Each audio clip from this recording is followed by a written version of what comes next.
વર્ષ 2023 દરમિયાન વરાછા પોલીસ સ્ટેશનમાં નોંધાયેલ વાહન ચોરીના ગુનામાં સંડોવાયેલા વોન્ટેડ આરોપીને રાજસ્થાનથી પૂજાઈના રૂમમાંથી ઝડપી પાડ્યો.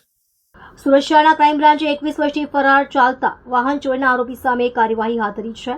વર્ષ 2003માં સુરતના વરાછા પોલીસ સ્ટેશનમાં નોંધાયેલા વાહન ચોરીના કેસમાં વોન્ટેડ આરોપીને આખરે રાજસ્થાનથી પકડી પાડવામાં આવ્યો છે. આરોપી વાહન ચોરી કર્યા બાદ ફરાર હતો. જ્યારે તેની ધરપકડ કરવામાં આવી ત્યારે પોલીસને ખબર પડી કે સાધુ બની ગયો છે. પકડાયેલા આરોપીનું નામ છેલસિંહ રામસિંહ ગવૈયાએ મૂળ બાલોતરા જિલ્લાના સિવાના ગામના રહેવાસી છે. વરાછા પોલીસ સ્ટેશનમાં નોંધાયેલા ગુનામાં વોન્ટેડ ગણાતા આ આરોપીને પકડવા માટે સુરત શહેરના નાયબ પોલીસ કમિશનર ક્રાઇમની ટીમે 18 ડિસેમ્બર 2024થી 31 ડિસેમ્બર 2024 સુધીના નાસ્તા ફરતા આરોપીને પકડવા માટે ખાસ ઝુંબેશ શરૂ કરી હતી. મહેરબાન સીપી સાહેબ તરફથી સુરત શહેરમાં નાસ્તા ફરતા આરોપી પકડવાની એક ઝુંબેશ આપવામાં આવેલી છે.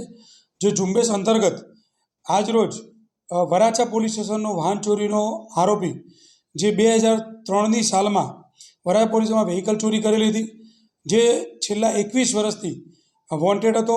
એ આરોપીનું નામ છે છેલસિંહ રામસિંહ ગવૈયા. મૂળ રહે સિનેર, તાલુકો બાલોતરા, રાજસ્થાનનો રહેવાસી છે. જે છેલ્લા 21 વર્ષથી વોન્ટેડ હતો.